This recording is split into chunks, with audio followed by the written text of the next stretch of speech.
Okay, the final scene in a sequence of three that represents really the first one. This happens to be the last one that I stamped out, but it's my visual lead-in for my three-piece narrative on this little storyline between the skeleton and the moon. It's not supposed to, it's supposed to be just more representational type of thing here, but this would be at the beginning of the story, and the second one, you know, we get this little dance of the, you know, the moon goes into eclipse, and then this little skeleton dances around, putting all this fun types of festive types of, you know, stardust or stars into the galaxy, and then, you know, the skeleton goes back to rest for another year or whatever. But this is a scene that I kind of wanted to, I don't know, keep it in theme in terms of the imagery, the two characters of a moon and a skeleton.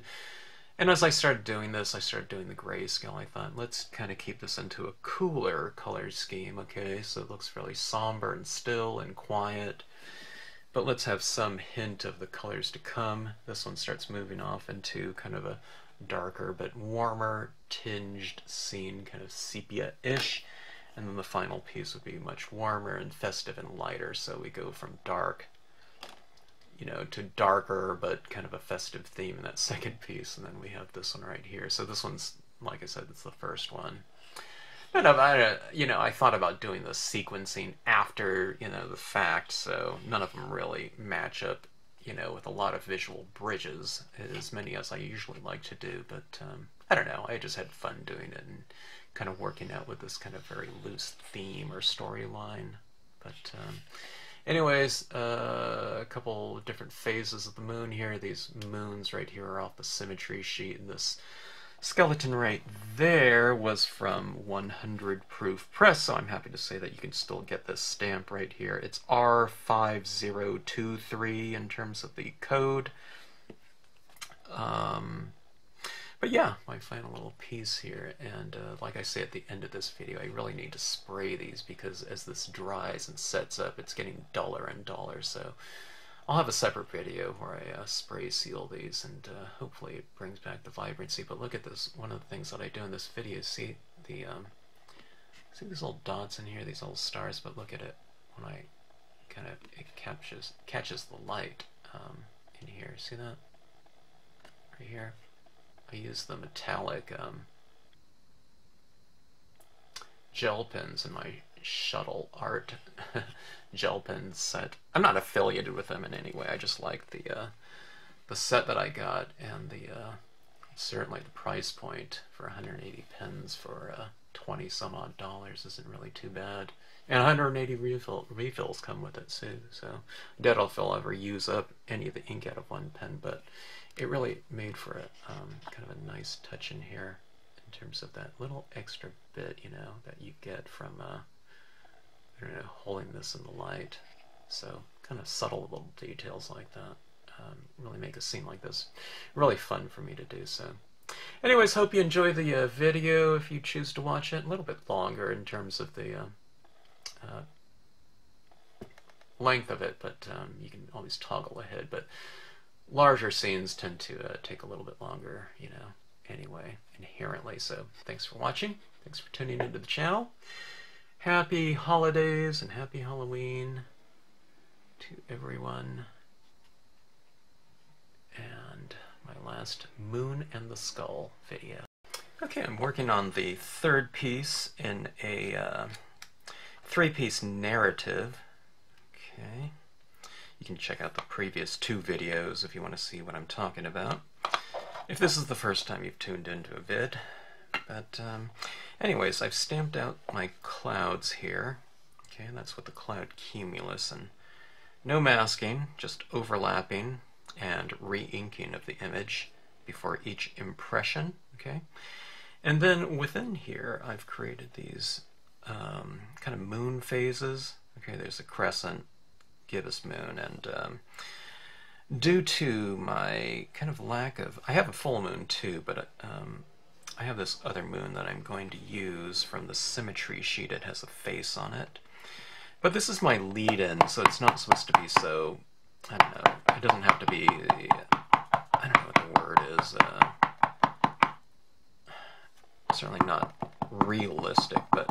this story is about this skeleton and the moon and their kind of relationship. So this is kind of my, it would be the kind of the lead-in visual for like a book type of thing, where you start off with you know, in various sequencing. You know, you don't want to show the full storyline, but you want to give people kind of the gist of what something's about. So I happen to have this skull right here. Ideally, I would have the skull facing this moon, but unfortunately they don't. And I don't have a reverse stamp, you know, one of those just bare pieces of rubber where you stamp something onto it and stamp it, you know, the other way so you can get that reverse. So I'm just making do with what I have. All right, now this is the moon from or a moon. I think it's called Moon Face from Symmetry sheet number 1, I think it is. It doesn't look like a Stampscapes stamp, but this is my illustration, and I know I released this grouping of images that I did a long time ago, but they do fit in with the Stampscapes stamps. It just gives whatever you stamp out, you know, a much more kind of whimsical look, of course, you know. And it's a rectangle. I could get rid of that rectangle shape if I want to. This is the first time I've stamped this one out, and there's a lot of solid area, so you have to kind of really apply your ink pretty good. I'm going to rub some of this too, because when they do these molds and they're pressing their rubber, sometimes there's a resist on it. And you would only tell that sometimes when you have images that have a lot of flat area. If they're outline images, you never really see it because it's so thin anyway. But that being said, let me see, do I want to go for a rectangle in there or not? I'm trying to decide. There are graphic shapes. I'll soften the edges a little bit, maybe. Okay, there'll still be a rectangle, but you know, it'll be kind of less pronounced.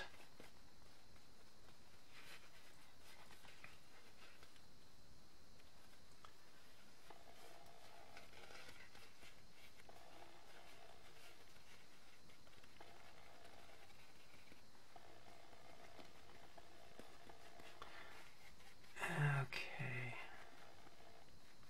This moon, it comes off of a t-shirt design that I designed for a rubber stamp convention back in the probably early 90s, I would think. Yeah, that's about the time. Okay, just some rough masking, okay? Very loose masking. Just with my paper towel, covering that up. Like so. Let me get another piece of paper towel, and I'll let's see, let me just roughly try to get that shape of the clouds right here. Okay, and what I'll do is I'll have some of the clouds showing. I'll have some of this stamp going into some of those clouds, so you don't need to do a perfect mask. Having kind of a little bit more of an irregular mask, and not so perfect, okay? Like with I'm talking about with like a post-it note or something like that is better when you want things to be a little bit more seamless and to blend in with one another.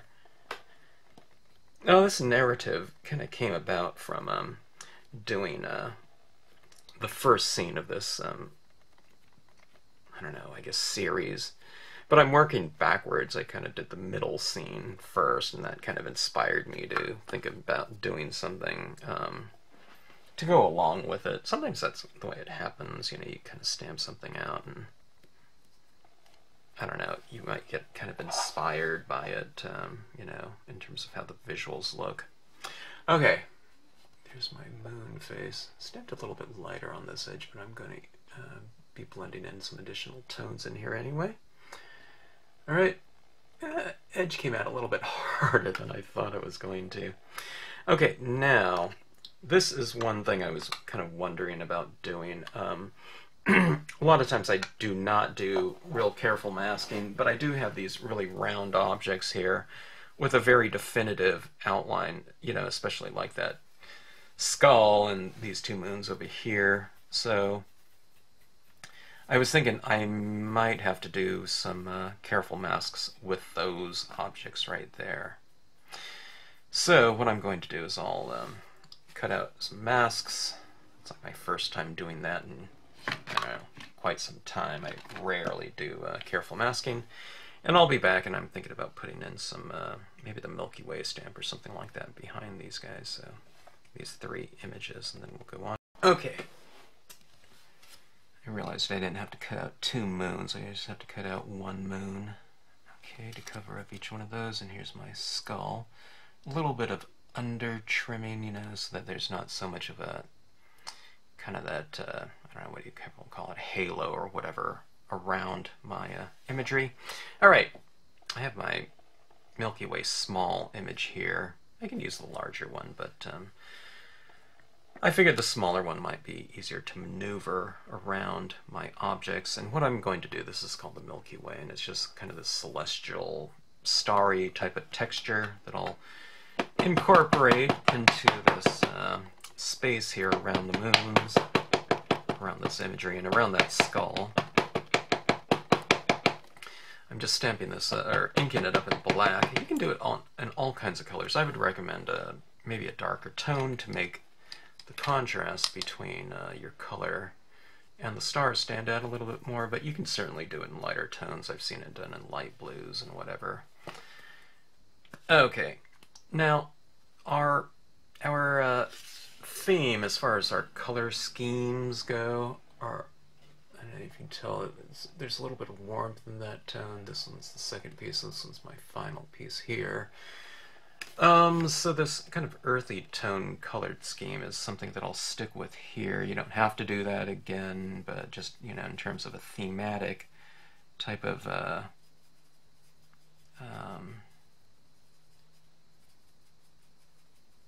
what is it? Kind of a visual,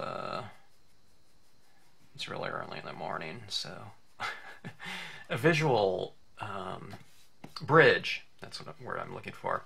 A visual bridge going from scene to scene in terms of creating continuity between 3 different pieces. Could be color, it could be some textures, you know, it could be an image, and kind of the more bridges that you build between your, you know, your pieces, you know, kind of helps to tie things together a little bit more. So that's what I want in this case. Although it's not, you know, you don't have to do that. I mean, I could do this, I thought about doing this in like a blue tone or something like that, or a cool tone, just to separate it sometimes from the other 2 pieces, but I think I'll bridge it with this piece here. Sometimes you create a different color, it, you know, there you create more of a transition, you know, which isn't bad too. You know, you can have something going, you know, sequencing from one thing to the next too. You know, this could be going from something very cold, you know, like a cold night, and as we're moving over to the last piece, maybe it's warmer in terms of the theme of the storyline, which would be good too. Actually, that kind of sounds good to me. I might do that, I don't know. Maybe I'll make this one cool. And then as the storyline goes, things, you know, kind of warm up and are kind of happier, you know, in terms of a theme, a visual theme. But let's have some of this brown in here anyway, as a bit of a bridge. Okay, now you can see where I got some of that halo in there. Haloing, if that's a word. So maybe I'll have more of the moon showing when I mask out that. Add this in like so. Okay. Can you see what's going on? Kind of filling around that moon there. And each time I do this, I'm going to re-ink. It's important to get a nice, good impression, solid, as opposed to going for another impression, which would be much lighter, and then the where one image ends and the other one begins, one impression ends and the other one begins, would be much more apparent. So I want to kind of obscure that line between the impressions as much as possible, making it seem like kind of one seamless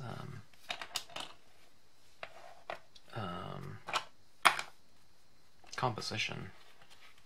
And then well, you know, I'll blend it together more with some additional tones, you know, that will come in that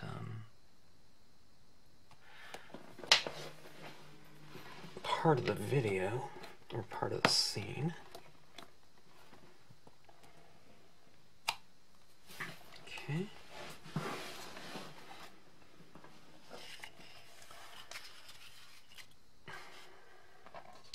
I need access to this, so let me turn this upside down so I can go for another image there, or impression. I'm just going to do this one in black because it's kind of near this black image. Okay, let me see.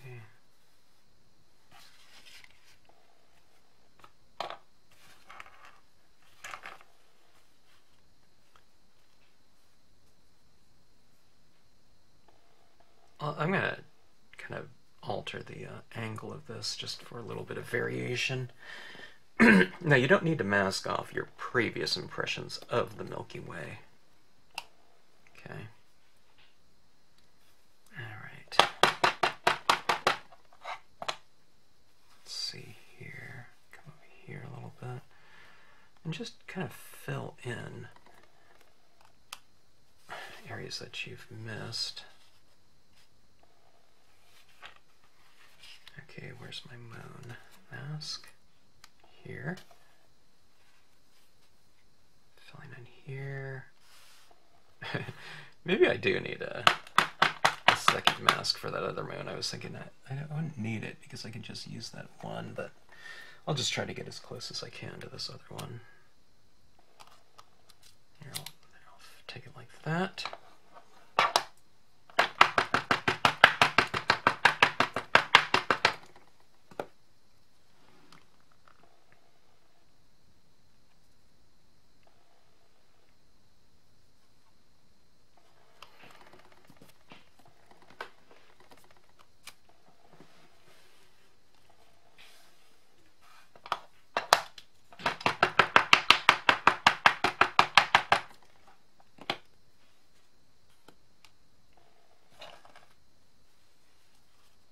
One of the things about scenic stamping is it's nice to be able to really utilize and repeat your imagery, you know, for much larger spaces. You know, in nature there's a lot of repetition and of form, so you can certainly use things over and over again to fill out spaces. We're talking trees, textural elements. This I consider a textural element, celestial textural element to fill in a given space. Okay, and we have the space to the right of the moon.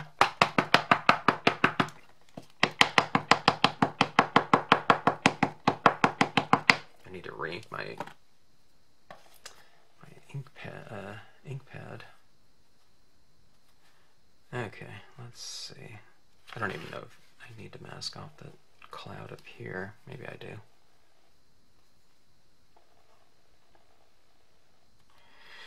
Gonna do it like that.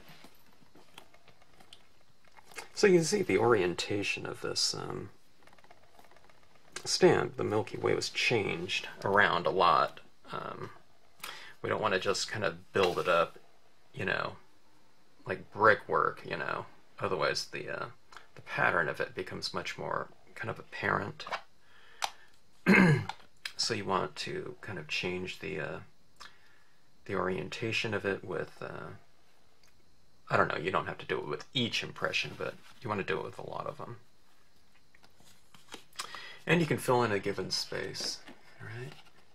So there's our skull. These are our two figures, these two right here. It'll be kind of important for me to have those kind of illuminated in the sky here to really kind of showcase them. All right, now, I mean, I haven't decided what tone I think I will give this maybe a cooler tone here. So we'll start off with a cool light, and then we'll transition into, I don't know, the scene kind of warming up a little bit. And then the final scene will be really warm. But there is brown in there, so I'll want some browns in here just, you know, as a kind of that visual bridge. I mean, that I talked about that the whole time, you know, in terms of the color. But I don't know, that's how things go. We kind of make our decisions on the fly sometimes. They say that one thing is that art is what takes place between the initial concept and the final result, I think. Well, I didn't have really an initial concept, you know, when I first started this. I'm just kind of making this up as I go. But, you know, I don't know. Just kind of decide loosely. All right, now I'm adding in my tone. This is a Memento London Fog. I'll go grayscale on this. I do want some color in here, but I'll just kind of establish a grayscale color scheme to start off with.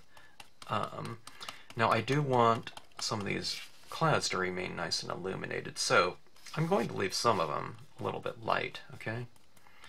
And maybe I'll try to oscillate my shade and light across this scene.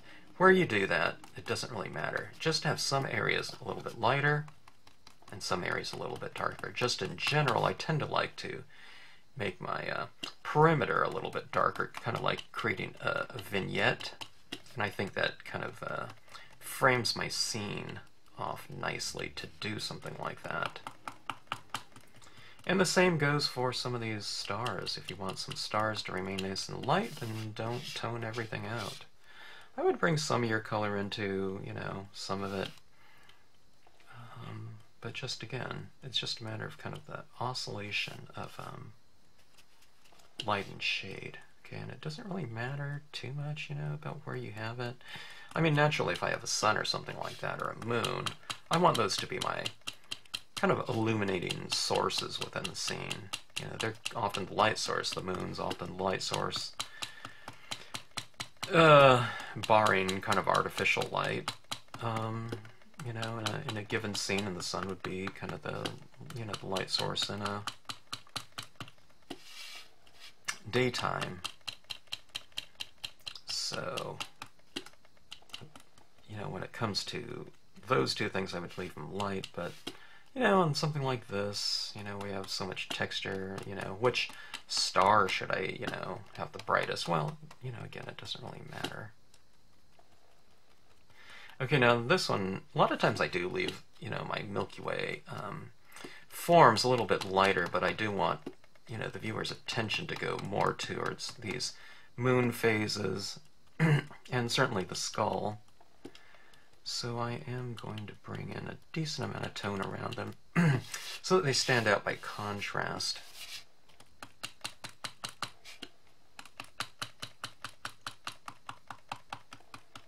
I haven't been doing these instructional videos, these longer form ones in a while, so I find my voice is kind of cracking a little bit, so I apologize for that.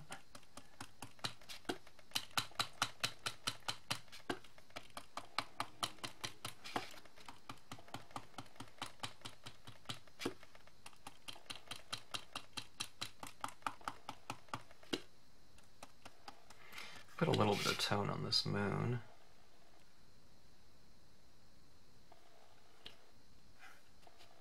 I'll shade it kind of where I'll create a little bit more of a transition in that moon. And I'll hit some of these areas in the skull, you know, where there's some shaded areas. And we'll put some tone on this moon here as well, moon face.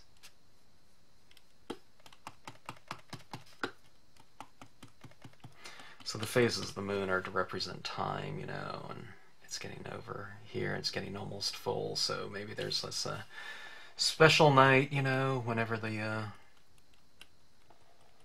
moon turns full, and it happens to fall on Halloween night or something like that. This skeleton, this entity gets to do its thing. That's the kind of the general storyline, I guess. Okay, that is my gray tones. I mean, you can kind of see my color scheme already, you know, starting to appear. This gray is a very light gray. Well, maybe it's not too light. Maybe it's like a 30% or something like that gray. I'm guessing 20 or 30%. Some, I don't know, 25%. So let's move on to the next gray. When I think I've achieved, you know, the saturation that isn't going to get any darker using a given color, that's when I know to move on to my next tone. And the only other gray that I really have, I don't think I have any other ones, is this Marvy gray. It's a little bit darker. It's probably like a 35%, I'm guessing. By the way, when I say that, you know, 0 being white and 100% being black, you know, I'm talking about the kind of the various values of the relative value of these pads. And it's not just gray. You know, it could be of any color. You know, there's different values of any given color, you know, with different pads or colors that you might be getting. I like to work mine through a nice kind of system of incrementally darker tones. So I'm often starting light, or I usually start light and work darker. That being said, sometimes I work just in black, you know, for grayscale, and that's kind of fun too. But usually to get these more kind of saturated, layered, deeper tones, you have to kind of work through, you know, a series of related tones and layer them one on top of another, which I'm doing here. Now I laid down a lot of the Memento blended fog. With this Marvy gray, I don't have to add quite as much because I've already established that, you know, kind of that layered, saturated application with the first color. And that first color is the one that's kind of giving me a, you know, kind of a glaze or you know, it's kind of a lubricating of the page with that first color that you lay down, and that's the thing that makes it really easy for me to blend in my darker tones to come. Okay, what we want to always avoid are, you know, kind of these like pear shapes or unintentional marks. Sometimes they can look like good as textures, but you know, we want to avoid that type of thing. So when I get a good slathering of it down, you know, that first color, I can do something like a horrible, horrible thing, which I'd never do, and I can just blend that out. So yeah, I mean, yeah, I can't even see that oval shape in here, but you know, there's a little bit of puddle of ink right there, but I'll blend it out. But kind of establish that first color in a very thick saturation, plus you're kind of moistening the pulp of the page. It depends where you are too. I mean, if I'm in Arizona or something like that with more kind of arid, you know, weather, then I have to kind of add a thicker coat of ink on my base because it's just drying up faster. Okay, now I haven't forgotten about my other colors to come, but I'm going to do that in kind of a color tinting method. What I'm doing right now is I'm kind of establishing a grayscale, which I don't always do in colored work. But this, you know, this Halloween kind of scheme or themed scene that I'm doing right here it's going to be a lot about kind of darker tones and kind of getting a kind of this drearier type of value scheme going. You know, I want it to look kind of, I don't know, this series isn't really ominous looking, but maybe as far as the color scheme goes, I mean, you know, theme-wise, this is, you know, the color scheme, it's dreary. You know, there's not a lot of light to it or anything like that. The content is a little more festive and kind of whimsical and whatnot, but I want the color scheme to kind of make a kind of a statement, you know, in terms of you know, what the I don't know, what the theme is about, you know, this Halloween type of thing, this my Halloween story.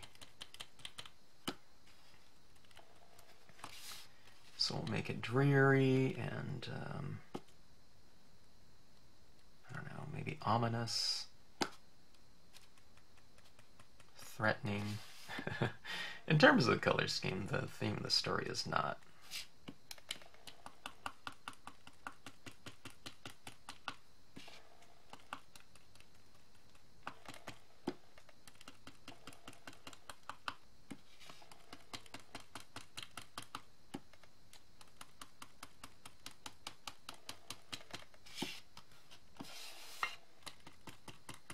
Okay, adding that thicker, you know, application on the corners right there. You can see it's really kind of creating a nice vignette.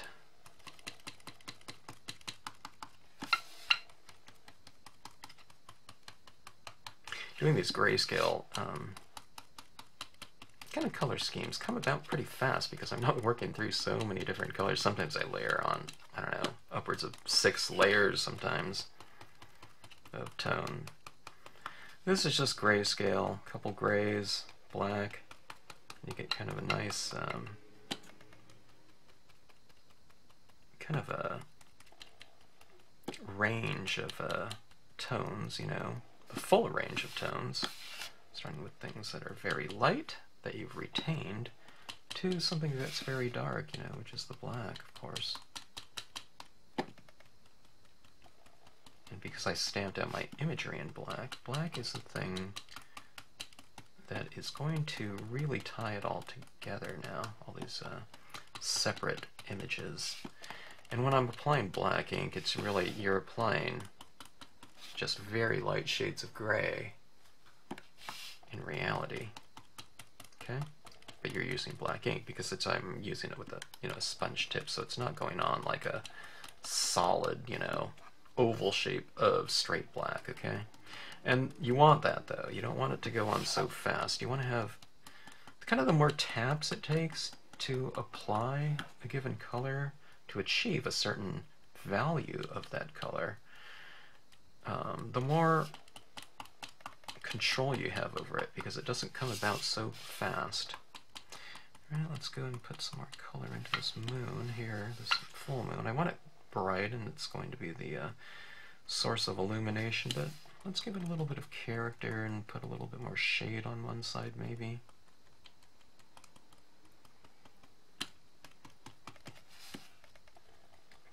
Let's get this skull to stand out a little bit more, so I'm going to take the area around it and make it darker. Okay, so something is standing out by contrast.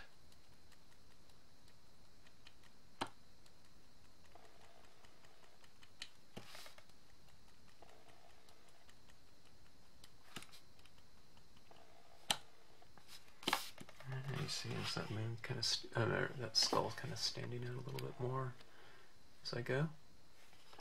Looks a little bit more kind of dimensional, maybe even. So what I'm doing is I'm putting kind of a darker area, like above my clouds here.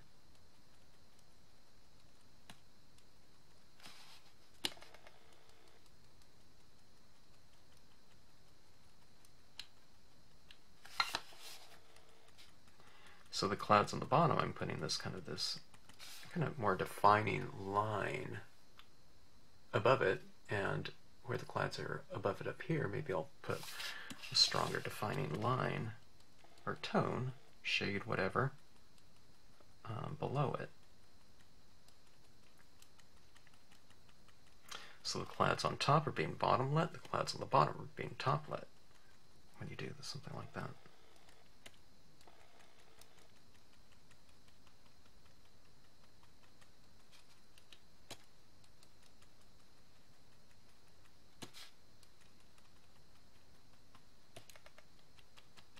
If you get some oval shapes, you know, don't worry about it. Just kind of add a little bit more tone, just kind of blend it out. Have your applicator kind of moving around a little bit.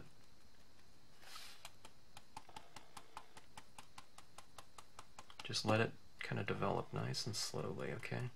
Or blend it in nice and slowly.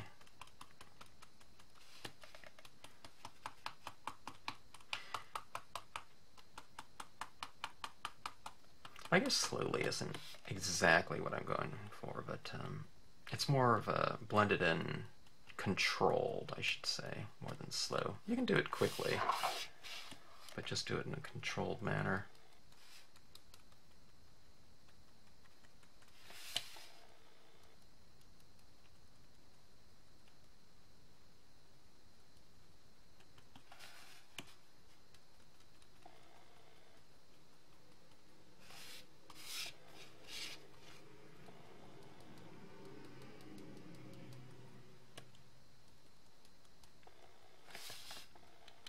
As I'm doing this, I'm kind of getting ideas on what I want to do in here. I have this large French curve that I might add in here to kind of represent like one of those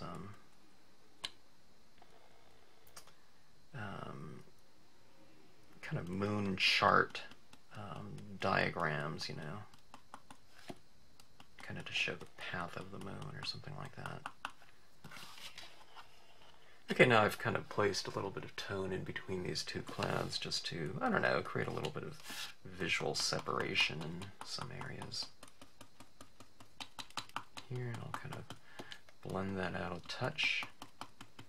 And same thing up here. This looks like a bank of clouds, which it is, but maybe I'll create a little bit of separation between some of them by putting on a little bit of tone like that, you know.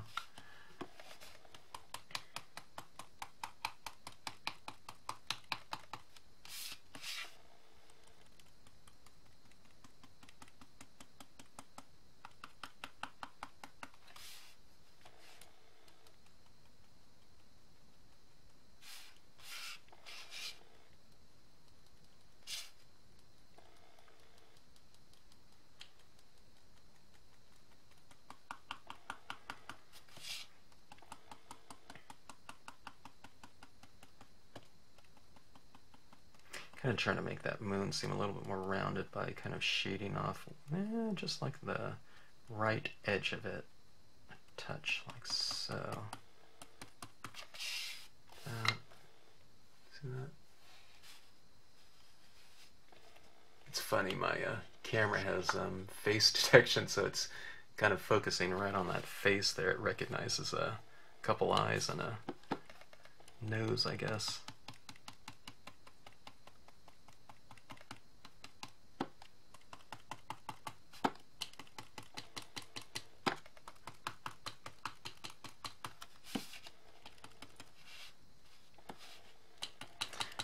Four corners for a really strong vignette. Okay.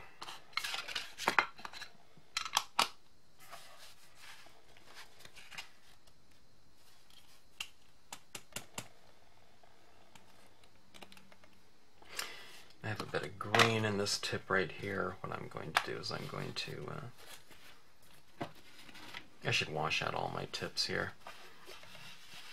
I will wash that out, and I will come back and we will start tinting this our color scheme, and then we'll add in our kind of final touches. Okay, we have our Memento blue in it. I think clean applicator. These applicators kind of stain, but if you don't see it being, coming off on a piece of paper, you should be fine. Should be. As far as using, a different hue and applying it onto your scene and not getting that color that's stained on there. Okay, this is a summer sky, and what we're going to be doing here, it's kind of akin to, I make it, or I liken it to kind of like black and white photo tinting. Not that we ever did any of that, but that's what they would have been doing in the, I don't know, whatever the so-called old days. I did it because I was a photography student at some point in time, but, you don't see anyone doing that anymore, but taking those black and white photos and just, the tints were really, really pale colors, so I'm starting off with something very, very light in value here, which is this Memento Summer Sky. I think this still has some water in it too, so it's barely applying, which again, isn't a bad thing. You want things to kind of develop nice and slowly and controlled, especially if you don't know what something's going to look like, and I don't, every time I do one of these scenes, it comes out a little bit different because you tone in a little bit differently, you apply more of one color over another, so I always like to, test it out in a little corner and see what it's going to look like. Hopefully the camera's picking some of this up, though. I don't know if you can see a slight tinge of that blue in there. To that gray. It's kind of cooling down the color scheme. So we've introduced temperature. There was a little bit of temperature in that brown up there. Okay, now, I don't necessarily want to eradicate all of my white in here by going over with this blue, but it's like adding this into the darker areas and then kind of bringing it into, some of the lighter areas. Like here in this moon right here, start in the dark and then work a little bit into my light. Actually, I can kind of bring in a pretty decent amount because there is so much white in there, so let's bring it into about, I don't know, 2/3 of the face, and then I'll have part of it just as is. See that little tinge of blue, so everything's kind of blue. Thematically, it's a cool fall night here, and the skeleton hasn't done its conjuring of different stars and whatnot. I think I'll do the stars in this one. I'll add in some additional stars, but why don't we do them in blue or something like that, or kind of a muted color or gray, so it doesn't look like everything's alive. Then as we try to transition through the next two scenes, the dancing skeleton conjures up kind of a more magical night where everything is kind of subdued and maybe somber in the beginning here. Thematically. So we'll try to do that visually here as well. We'll try to convey that that notion, or that feeling. Alright, that is a lot of Memento Summer Sky there. It's a really super light blue. We can move up into a brighter moon. I don't know if I want to, though. I don't want things too bright. I want things to be kind of muted. Let me try my Salvia Blue. If you have like a tumbled glass, distress ink color or something of that sort, that would be good. Go kind of light. This one's, it's like it's called Salvia Blue. It's like cornflower blue would be a good one. If you have any gray blues, or something like that. Okay, this is adding to it. I can see more blue in this one. It's because it's darker. It's a darker value. It's still a pretty light blue, but it's darker than the Summer Sky. Not that the Summer Sky was bad to use. I want to use that as my first color, though.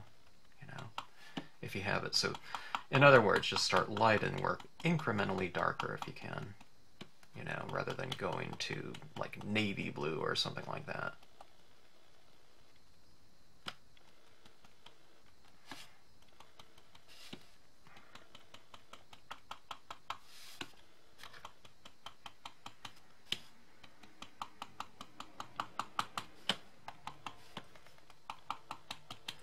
This is slightly, it's not a very bright blue, it's kind of dull, but it seems brighter just in terms of contrast because everything else is very dull on here from a intensity, color intensity standpoint. So it's kind of interesting, you know, playing contrasts against one another. Like I said, see this is this blue right here, it's not super bright. But it looks bright on here. Brighter, because everything else is so dull. Not dull in terms of interest, but again in terms of intensity.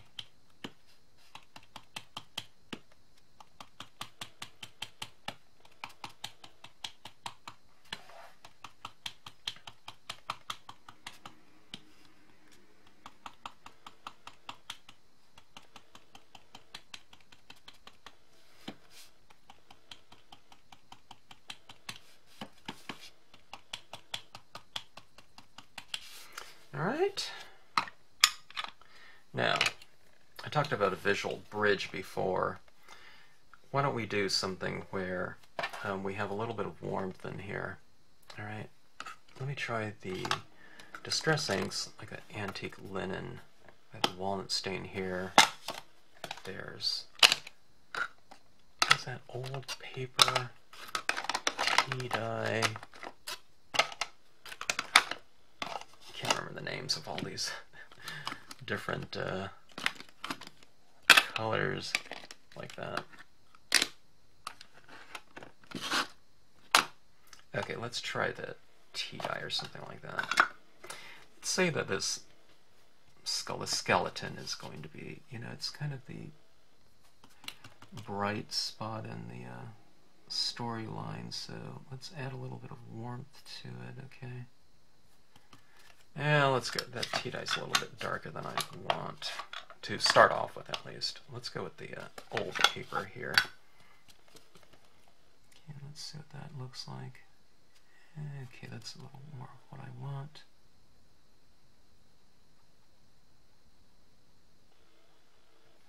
See that right there? It's a little bit of warmth.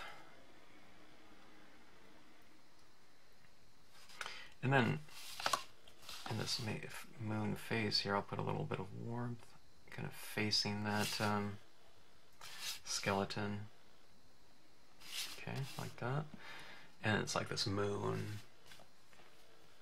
It's kind of bored, but here the skeleton, his friend, kind of represents a little bit of warmth for him and fun.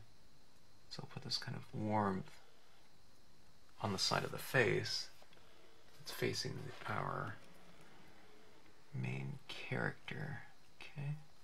Maybe even some of the clouds are kind of capturing some of that tinge of warmth as well. And you can bring some of this into your Milky Way as well. It won't look like, you know, straight tint of that color because we're applying it over blue, but you can get it in there a little bit. And this is what's nice about these really light shades. You can kind of bring them over. You can put warm over cool, and it's not such a bright, dark version of that hue. So, you know, you can just kind of apply it wherever you want, and it looks okay.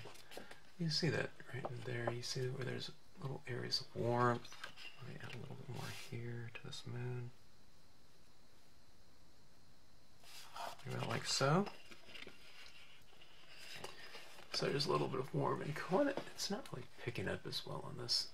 I have this camera exposed to a certain overexposure because I'm always having white paper here. So, but And I think you can see a little bit of it. That kind of subtle glow working in there. I'll try to apply a little bit more. That was old paper. Did I use the antique linen yet? Let me see. I don't remember. And I can't even tell. I don't know, you tell me. Okay. Can't hurt, you know. It's a very light shade, super light shade of something, so. Alright. That is our color tinting here.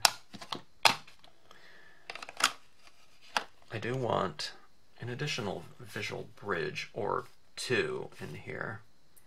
In terms of my imagery, I thought about some trees because there are pine trees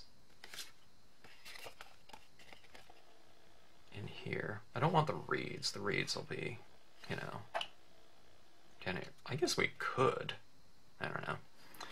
But I thought about some trees, you know, going in here, some tree tops or something like that. But let's add in something first, okay? Now I have stars going on in the scene, both of those scenes, and we certainly have the foundation of it here, but let's stay fairly muted in this one, okay? I want it kind of things very quiet in here visually. You know, when you have like really bright stars like this, things tend to twinkle and it's kind of lively. And I don't want that in this one. I want things to start off very kind of visually quiet and somber, and then, you know, the kind of the emotional volume increases as we transition through those three scenes. Okay, here's my Shuttle Art gel pens. I don't want to pick that up because my table's so full right here, but I have a gigantic 180 color set of these, so, which is really nice because you get different types of values of given hue and tone. So here's a light gray. I have this blue. Let me see if I have a kind of a blue-gray. Look at this. I have a blue-gray here. That's what's beautiful about these gigantic sets, is that you have so much choice. Can't really can't complain about that. And here's a color that's kind of similar to the those Distress Ink colors. Now this white from Shuttle Art, these gigantic pen sets, the inks tend to be thin. Okay, so they're not quite so opaque. But they do that so that they don't clog over time. Now some of these, I know, I gotta get them going. It's like the first time I've used them. Well, they didn't take long at all. Is that gray or is that silver? That might be silver, actually. That might look good in there, so. Okay, now this is not a light color, this, whatever this is. Maybe it's silver, okay? So, in order for it to show, I have to use it in an area that's kind of darker than it is. If it's silver, it's okay too, because it can kind of show a little bit. Yeah, I think that's silver. It's a metallic. Let's see if I can get this to focus in. See that right there? It's kind of shimmery. Put it down here. So that'll be something that can catch the light and be reflective for the holder, the viewer of your card. I don't know if you give away your cards, then it'll be like that little bonus thing. Should they hold it up and turn it into the light? But I don't know. You get these little twinkly bits, even if they're not very apparent. They still read in some ways. They almost look kind of three-dimensional there. I guess on a microscopic sense they are somewhat three-dimensional, but they are reflective of the light, which is kind of nice. In that last piece that I did for this, the three-piece sequence, I did use gold for that really warm color scheme in that scene. So this is kind of Let me see if you can see those glittery bits. Yeah, see it right over here, especially in the darker area.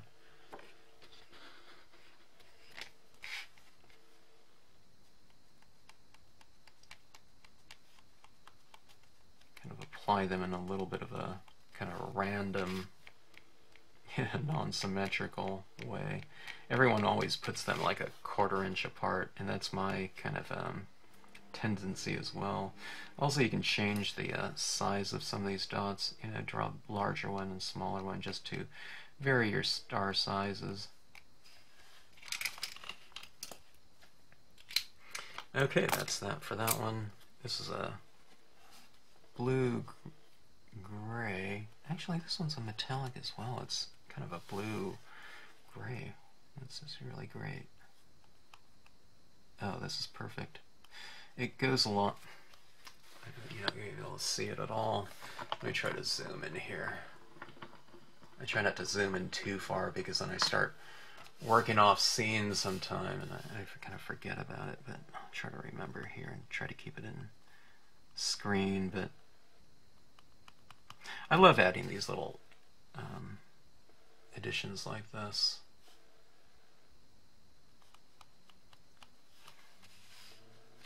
Okay, now see, I have this large part of the screen with this darker shade in here where I'm exposed for that white. Let me pause this and change my okay, that's better. That's more what the scene looks like at this point in time. Kind of like that. Okay. Alright, let's zoom in here and see what we can do. I love these gel pens. I usually don't recommend media, and there's a lot of different brands out there, but if you like gel pens and if you like, different media, this gel pen said the price has gone up since I bought it, but I think I bought 180 pens. I think it's a 360 set, but it's 180 pens and 180 refills for all those colors, and it cost me like $20. And this is Shuttle Art. I think it's like $25 or $30 for that set now. But still, I mean, I was paying like, $3 or $4 per pen, which I still do, to get the more kind of nicer, Uniball Signos, pastels. I wanted it to be more opaque and lighter when I applied some, so I have a set of those as well, like a set of 5 or 6 colors. But as far as like all these other colors, like I'm not using metallic blue-gray very often, but when the pen is like, I don't know, a dime or something like that, I can afford to get it for when I do use it.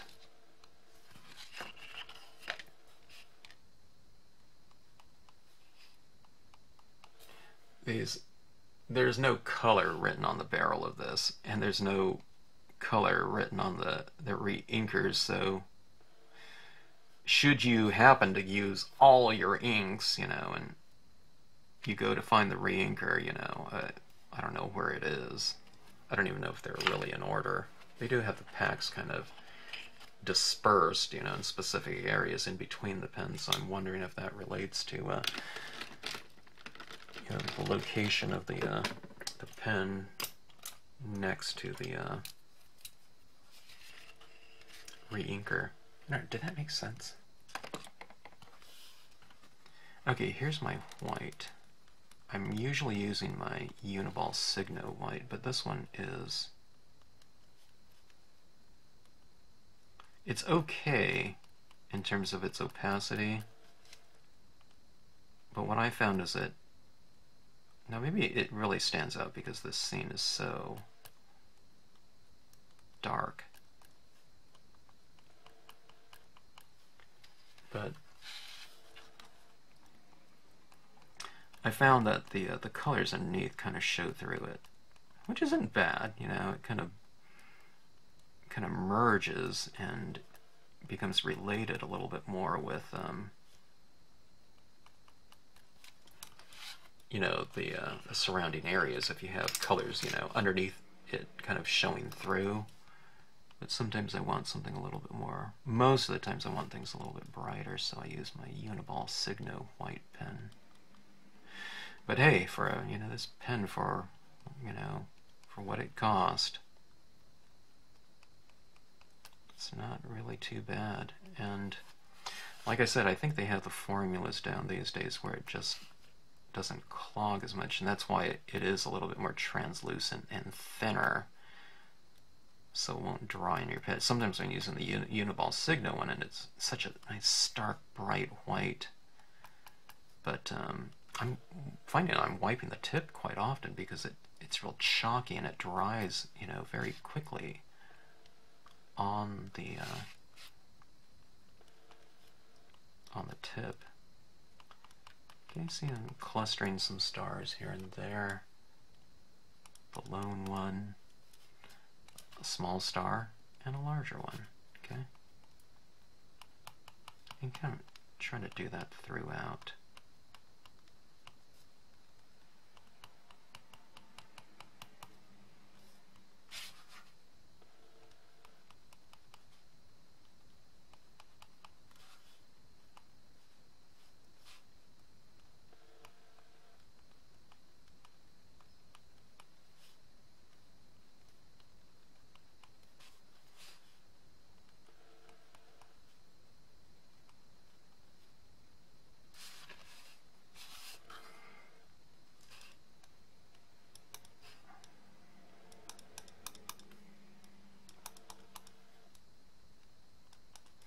When you layer different textures and different colors, you're really kind of adding a nice dimension to your surface here from a textural standpoint.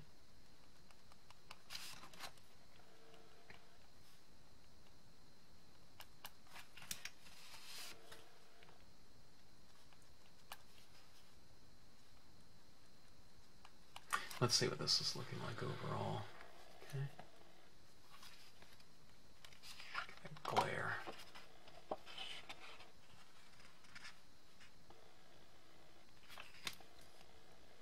You have to kind of hold these out at arm's distance once in a while when you're doing this type of thing, because we get so focused on really specific little areas that sometimes we lose track of the overall. So hold it out, you know, periodically at arm's distance, take a look.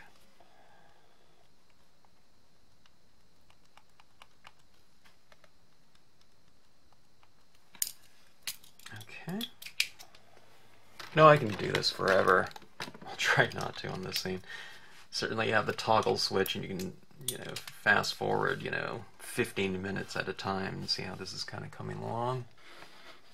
Okay, but now I have these two colors right here, and they're very much related to the colors that I added to the scene, right?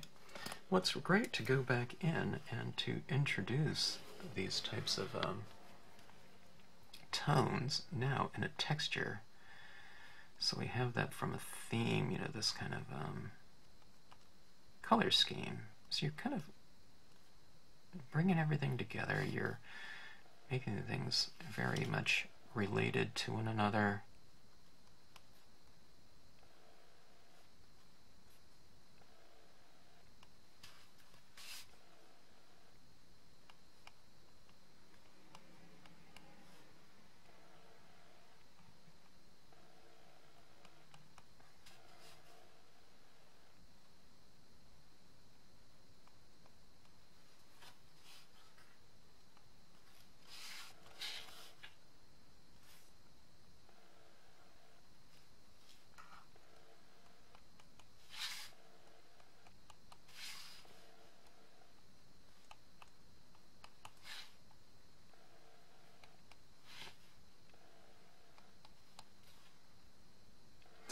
I think I'm going to use some of this blue in my other scenes too, just as another little minute bridging detail. Okay.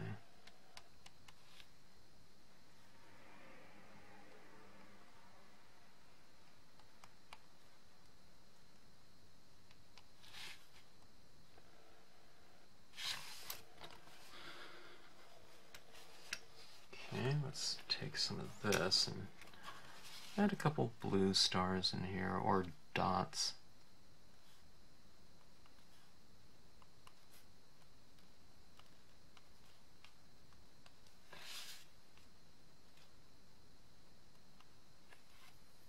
And I'll do it on this one as well.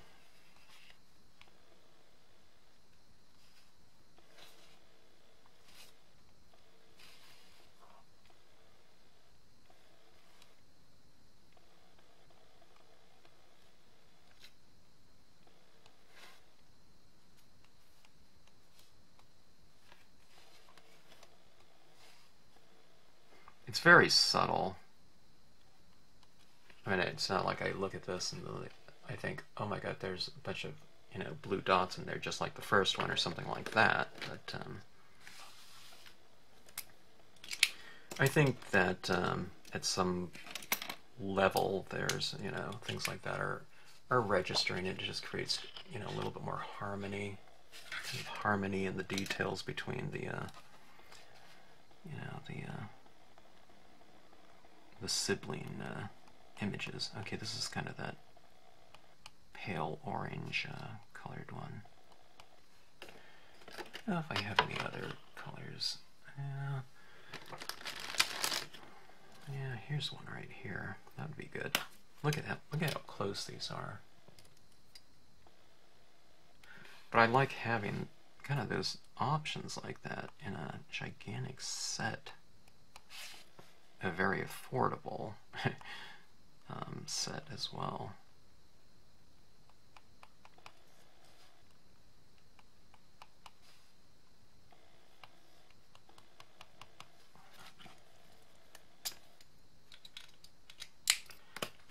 Let's give it a try here. Beautiful. It's like a pale yellow or something, or pale peach.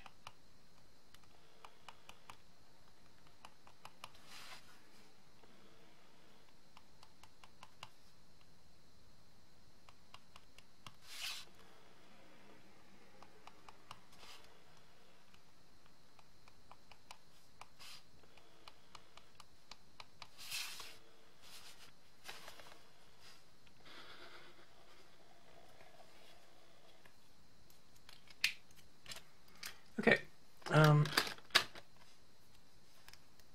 let's create a few little highlights here. Maybe I will use my Signo white pen, which I need to get a couple new ones soon. But let's create a little bit of highlighting on his face. I'll put on the bridge of the nose, maybe on a couple little twinkles in the moon's eye.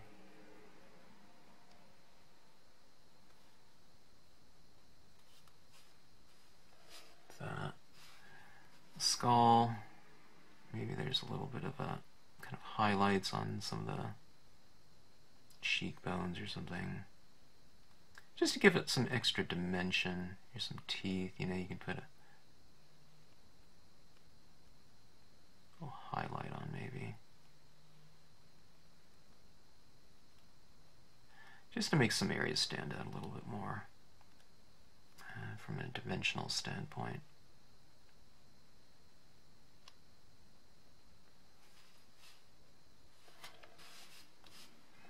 On this moon right here, facing the skeleton.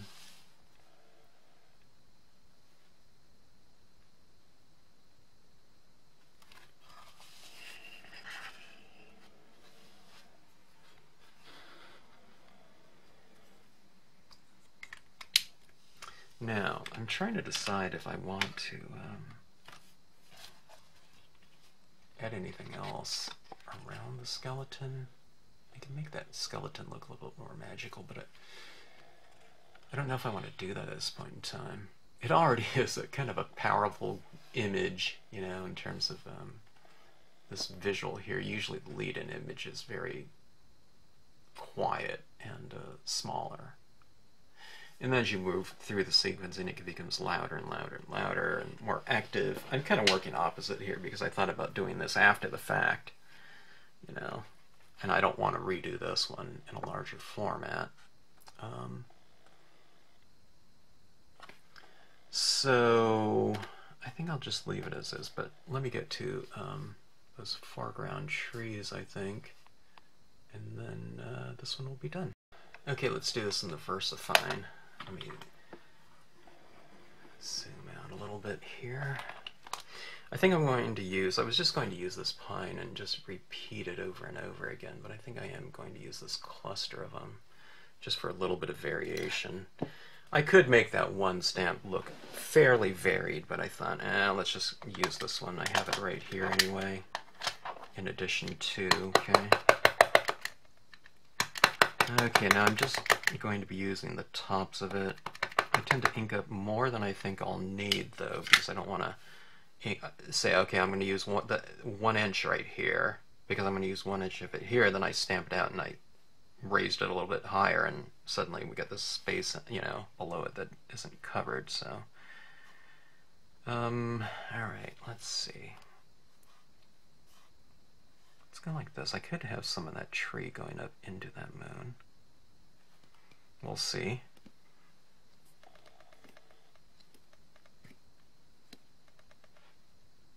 Again, this VersaFine is a black pigment ink. It's really, really dark and gives me those really nice crisp impressions, which I really like. Look how beautiful that impression is, that black. It's such a dark black. Okay, and let me use this one right here. This one's the pine tree. The other one was called Pines and Rocks. And I'll go about like so. Did I ink it up enough?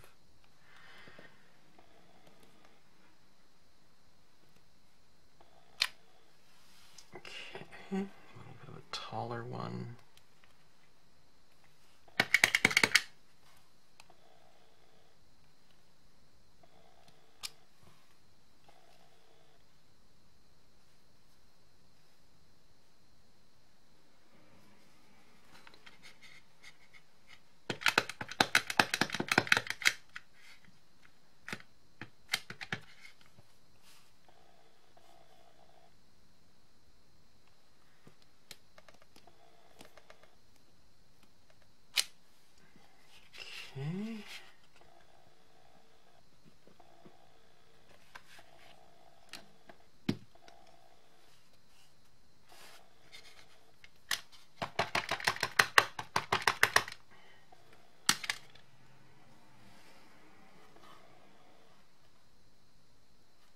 It's really fun kind of adding these finishing touches, the foreground elements, and kind of creating a lot of space within your scene, kind of increasing that depth of field.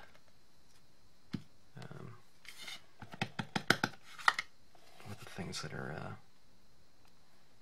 with the images that are in, kind of within the field of view. And plus, having something a little bit closer to us, kind of, this isn't real close to us, but it kind of puts us as a viewer of the scene. You become more integral, I guess, you know, by having something kind of closer to us. It feels like we're in the scene a little bit more. Okay, I think that's it. I usually have things kind of on the side like that, but I thought I'd do something like that tree cluster, like about like so. Or that row of trees, I don't know. I guess it could be a cluster of pines or whatever. Okay, now let's see. It doesn't have the volume, the visual volume of my final piece here. But it's not supposed to. This one's supposed to be more quiet and kind of a lead-in thing, you know, you want to, it's kind of like visual pacing. Oh, look at all that glitter on there, though. See how that kind of, that metallic kind of really shines in the light. It really captures that light really nicely. See that? See, that's like the type of thing that if you, you know, give a card to someone, and, you know, if they get it and they look at it like so, you know, hopefully they enjoy it for the compositional aspect and coloring and theme, whatever. But then if they kind of hold it, you know, and it's like that extra little treat for them, you know. Here it is over here too, so look at that. That glitter, so. I don't know. I really enjoy that type of thing. But okay, so my last piece in a sequence of 3, but that represents the first one though, and it's my lead-in composition. And I think what I'm going to do, these scenes are kind of drying a little bit dull, okay? I think I'm going to go outside and spray these, and I'm thinking about shooting a video doing that, so you can see the saturations of it kind of come about. I don't know, it'll revitalize the saturation of the inks on here and make it look much darker as it, you know, looked when I first stamped it out. This one's a little bit dull too. There's certain types of inks that kind of dry dull on glossy, but all you have to do is spray it and it'll bring back the saturation and vibrancy of a freshly inked up scene. Same thing here. Things are kind of drying a little bit dull already, but just spraying it will remedy that. Anyway, hope you enjoyed it. My final piece in this sequence here, I'll take a photograph of them too, all 3 of them together so we can see them in theme or whatever. Not theme, but well, just see them together. Okay, thanks for watching, and happy stamping.